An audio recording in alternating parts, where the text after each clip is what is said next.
Welcome to Aether United Interviews, where we have interviews with people within the blockchain as well as various esports. I'm your host, Ryan Chang, and today we are joined by Auryn Macmillan. Here's some information about Auryn. During his college years, he moved to the US where he studied and played Division I college basketball for Gardner-Webb University. He proudly holds a Bachelor of Science in Psychology as well as a Master's in Psychological Research Methods. Afterwards, Auryn became a professional basketball player who played as a power forward for various clubs around the world, including Australia, Germany, and the UK. In the past few years, he has become fascinated with blockchain, technology, and its related growing industries. He co-founded for DAOhub, and more recently, he is working as a community director of FirstBlood. With his experience as a professional athlete, he honors the power and wisdom of the crowd and has weaved this value into his work as a blockchain entrepreneur, as shown through both DAOhub and FirstBlood.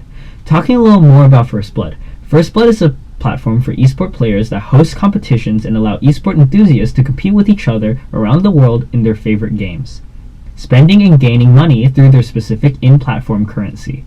We called him in today to ask about his thoughts on blockchain and its effects on the esports industry. Alright, so, hey Auryn, how you doing today? Yeah, I'm doing great, mate.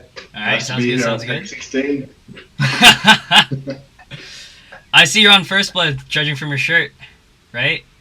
Yeah. I've been working with FirstBlood since the start of the year, and been very actively involved with them since essentially day one. Nice, very interesting. And you used to do basketball, right, as your career? Yeah. Well, I guess I kind of still do. I'm actually out in Australia now playing another basketball season. So my kind of day job is FirstBlood, and in the evenings I go and play basketball. Yeah, the league I'm playing in right now has a pretty cruisy schedule. We only train a couple of nights a week, and then play games on the weekend, so I can work in my FirstBlood stuff around my basketball stuff. Which has been really cool. But yeah, I've been playing my day job for the last 7 years has been playing basketball professionally. Yeah. I see. And why did you start becoming interested and involved with cryptocurrency? Yeah, it's a bit of a kind of random story, a bit of a weird rabbit hole, but similar to I guess a lot of people. I kind of stumbled across Bitcoin early on, back in about 2012. I just I was watching a news report just about the dark net, the deep web, and started poking around in there. Got the Tor browser out, had a bit of a look just to see, and noticed that everything on there was denominated in Bitcoin, and so.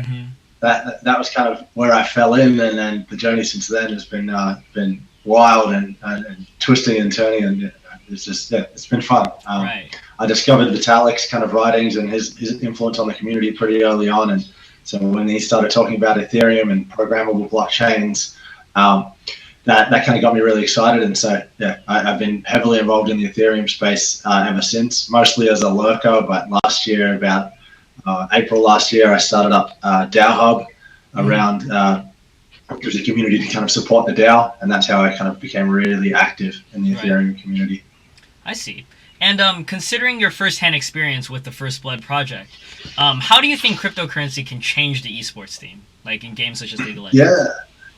Yeah. Well, I mean, there's a couple of ways, but the big thing that we'd like to see is just basically just radical transparency. That one of the major issues in higher level and competitive play, or I shouldn't say just high level, kind of competitive play across the board, particularly kind of professional play across the board, is transparency in prize pools and payouts, and so. We'd like to create a system where essentially some of the shady behavior that's been typical in esports isn't really possible. Right. And then on top of that, we'd like to create a system where esports players can be rewarded for and kind of monetize their esports journey from much earlier on. Right now it's kind of a long, hard grind, which obviously gamers are into and like, but it's a long, hard grind to get to a point where you actually start getting paid to play. Right.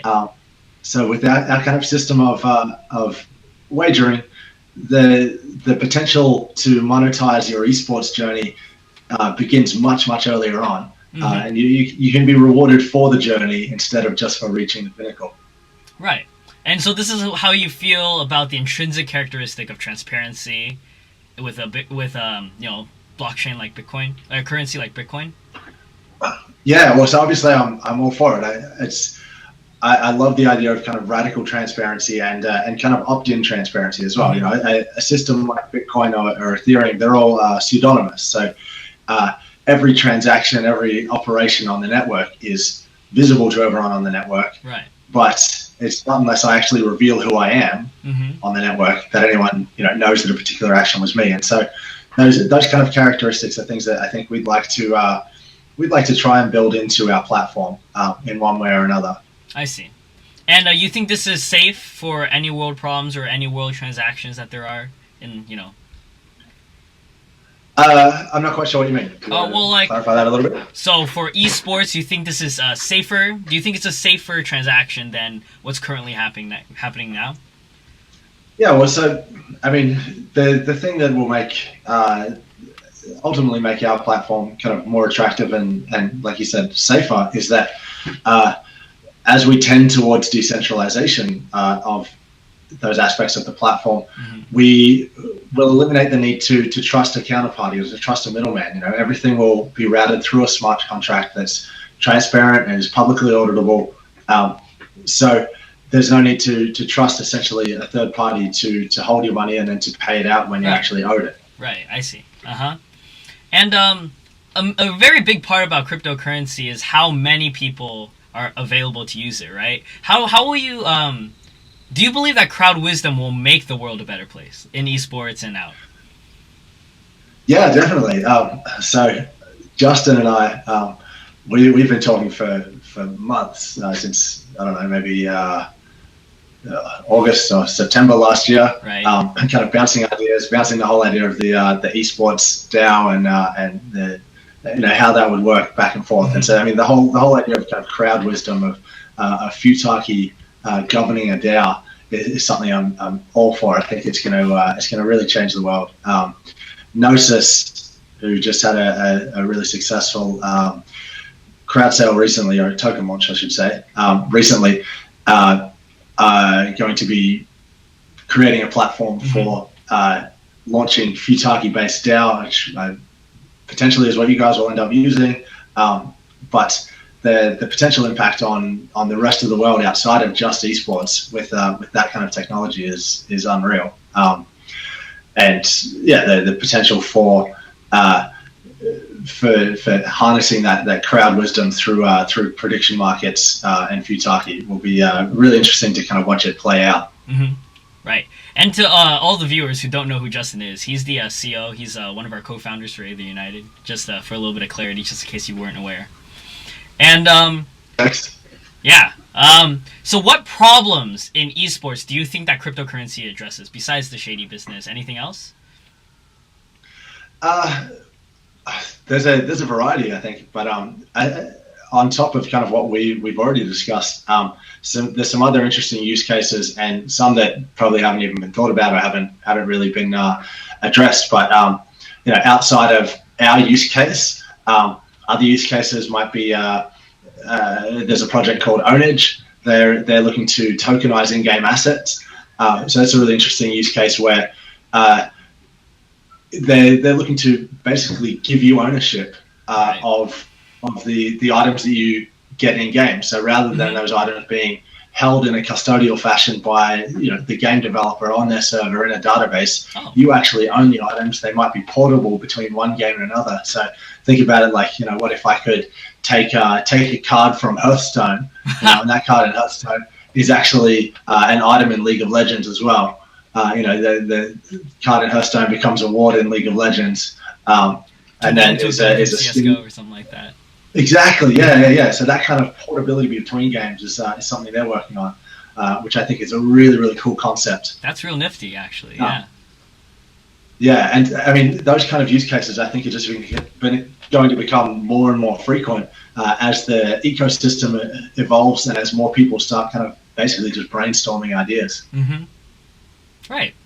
And do you think this is a problem or like a something new that would like bring something interesting to the esports community. Yeah, well, I mean, I think, for instance, that use case, I think that is actually addressing a problem. Where you think about, so again, take the trading card example. If you're talking about a real world trading card game, you're talking about Magic the Gathering or Pokemon or Yu-Gi-Oh or any of those, then you're talking about a physical asset that you can actually trade with someone. That we can go and exchange cards. But thus far, there haven't been any digital examples that properly replicate that, because there's no real scarcity to the digital assets that have been created. Right. And I mean, again, in the primary example I'm using there, Hearthstone, the cards in that are not actually tradable. And so they're kind of removing one of the core parts of a trading card game. Right. And I love the game. Like, the game's awesome fun, but I would love it so much more if I was able to go, I don't want this card, but I want your card. Let's switch. It's such a core aspect to a trading card game. That way you have more like player-to-player interaction instead of just, diffusing something to dust or something like that, right? Exactly. Yeah. Rather than just dusting cards and opening packs endlessly, creating that kind of that secondary marketplace and secondary kind of trading economy is a really cool concept. So I think that would actually be addressing a real world problem. From our point of view, there's several real world problems beyond just the kind of the business of people not being paid out for winnings or for having to give up custodial control of their funds. The one that I'm really excited about is being able to properly align the incentives of players playing in the game. So what I mean by that is right now there's very little disincentive for essentially toxic behaviors in a game. Games try to address it by having a reputation system or having a system of timeouts, but they're always pretty, they're relatively minor punishments for those offenses, because ultimately it goes against the game company's profit model to just lock people out of their system. They want to keep people in their system, but kind of give them a bit of a slap on the wrist, but that's about it. So in Dota 2 you might get dropped to low priority, or you might get a little timeout, but ultimately there's not going to be that much there's not that much of a disincentive. Whereas in a system like ours, if you're having to pay to play, you're having to put a wager down, then there's a really strong financial disincentive for you to then go and feed the other team. Right. Because obviously, you know what I mean? Because as soon as you start feeding, you lose money. You're also able to earn money if you play well, so you have that incentive as well. Exactly. Yeah. Yeah. So there's that really good alignment. There's the incentive, strong incentives to act the right way, and there's strong disincentives to act the wrong way. And so that's one of the kind of pain points or issues in esports and competitive gaming that I think our system is really, really going to help address. It's just that alignment of incentives that just you can't quite get right without some kind of a monetary incentive included. Right. And how do you think that Aether United, which is our crowd-powered esports brand project, could have a significant impact on the esports team? Yeah, mate. I've been spitballing this idea back and forth for half a year now. So I'm obviously all for it. But yeah, I think the big thing is giving fans ownership in their organization. Giving opportunity for fans to actually be a part of it, which is something that hasn't really, or at least I'm not aware of in the esports space. It's something that's kind of more common in traditional sports, but is becoming less and less common. Teams are moving from kind of community-owned teams towards more kind of a franchise model. And so I see kind of Aether United as kind of reclaiming that community model, that community idea of having a team that I really feel a part of, because I actually own a part of it. Right. It's not just me wearing the jersey. It's me actually being a part of the team in some small way. And it's like your decisions can impact the company, whether it's good or bad, and it's up to you to decide as a general. Exactly. Right? Yeah. And that's it. So it goes beyond just having some kind of a financial contribution to it. I actually can have an impact on the decision-making process. Right. So I can help decide who gets hired, or who what potential sponsorship deals we take, or what tournaments we enter, all that kind of stuff. As granular of a impact as I want to have, I can potentially have on the team, which is again something that I'm not aware of that exists anywhere. It's a really revolutionary concept. Right. Well, I'm glad that you think it's interesting because we're putting so much time and effort into the project, right? Yeah, definitely. And I got two more questions for you. These should be real quick. Looking at blockchain, what are you most excited for the coming years or decades? What do you think it'll? Yeah. Well, that's tough, because I think a lot of what will be really exciting is either not being worked on yet, or is being kept quiet somewhere and is going to explode onto the scene. But the stuff that I'm kind of aware of, we've talked about already a little bit. Futaki is the thing that I'm really, really excited to see. I'm really excited to see decentralized autonomous organizations popping up everywhere.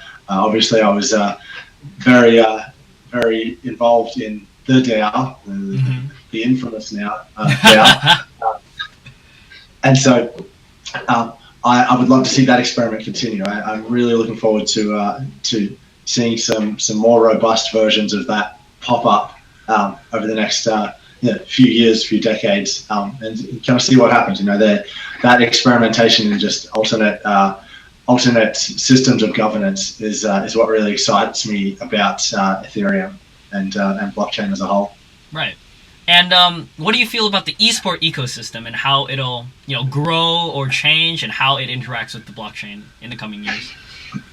Yeah. Well, so the esports ecosystem is really interesting. For me, coming from a traditional sporting background, just seeing I imagine it progressing somewhat along the same path, but perhaps leapfrogging some steps that aren't really necessary. But the big thing that I've noticed with esports as a whole, with the exception of some of the really, really top tier teams, is when you compare it to traditional sports, the big difference I've noticed is just the level of attention that goes into essentially high performance or excellence in performance. So there's this kind of concept in sports of the 24-hour athlete, which is essentially really, really high level athletes, often, or for the most part, basically gear everything they're doing 24 hours a day to performing better. And so that may sound really kind of monotonous or really rigorous, but you can break it down and say, okay, even things like going to a movie, if you're structuring that right, if you're using that time right, that can be, you can class that as recovery time, as mental recovery time, as relaxation time, which is all stuff that when you slot it into your kind of schedule, your performance schedule, your training regime, is all stuff that can be geared towards actually making you a better player. Right. And I haven't seen that, or at least I'm not aware of many teams taking that kind of approach to esports. I see a lot of people focusing on the absolute grind. Training 12 hours a day or 10 hours a day. Is what I read about. High-level professional esports teams doing. They sit in their house. They go and rent a house. They get 5 of them living in there, and they sit there and train 10 hours a day, which is an incredible grind, but would just burn people out so quickly. I think about that from a basketball perspective. If I was trying to train to play basketball 10 hours a day, if I was trying to train to play basketball 6 hours a day, I think throw the ball for 6 hours straight, just trying to make 3-pointers. Yeah. Just doing that for an extended period of time, you'll just burn out. You can do it, maybe for a week, maybe for 2 weeks, something like that. But after a period of time, your body just physically burns out, your mind just burns out. And so that's that kind of the big evolution I think we'll see in esports is a transition towards essentially smarter training and for players, I should say, smarter training and more of a focus on kind of sporting excellence as opposed to just the grind. You know, there's a lot more that impacts sporting excellence than just grinding out game after game after game. Right. Now, on top of obviously the stuff that we just touched on, you know, scheduling and recovery time, there's diet, there's mental exercises, there's relaxation time, and there's just other stuff like just making sure, you know, your situation at home is all right. You've got a healthy social life. All that kind of stuff is really important. Is definitely important. Exactly, and it's one of those things I think probably gets underrated. You know, again, you go and stick a bunch of guys in a house and tell them to play 10 hours a day. They become incomplete people, and so they're not going to perform at their peak because they're missing part of what's going to make them kind of a charismatic, complete person that wants to be there every day, that wants to be motivated, that wants to improve. It's not there just for the job, but for interaction with fans, for all the things that come with. Yeah, and so I think that'll be the big transition that we see kind of across the board over the next few years and decade in esports. It's just that transition to more of a sporting excellence kind of routine, and then on top of that, just continue to increase the kind of professionalism across the board. You know, like you mentioned, fan interaction and stuff like that, which is something I think esports does really, really well. I think they've leapfrogged a huge part of that kind of growth journey that traditional sports would have had, you know, in terms of actually interacting with fans, just because they've been able to, make use of the tools and practices that have been set up over, you know, the last century in traditional sports. Right. Mm-hmm. Yeah. Well, I think that brings us to the end of the interview. Is there anything else you want to add for us or anything? I mean, big things. I'm just excited to see what you guys are doing. You know, it's really cool to see the projects start to kind of materialize into something. You know, it's for months it was kind of me and Justin spitballing ideas back. So it's cool to see you guys actually taking action on it. I'm really glad that he's found some other kind of like-minded guys that are that are cool to execute on it. I think you guys are doing some cool stuff. I'm really excited to kind of follow along and stay involved in, you know, whatever way I can, even if it just means participating as a community owner or whatever it is in the team. How we end up structuring that. You know, I'll definitely be participating in that. Mm-hmm. Well, we'll definitely keep you updated, right? And to the viewers watching, thank you guys for staying until the end of the video, right? We have all of Auryn's information in the description below. We also have our information in the description below. We'll be talking about the DAO, FirstBlood. All of that stuff will be in the link below, just in case you're interested. And I think that basically wraps up the interview. Thank you for joining me. Oh, great.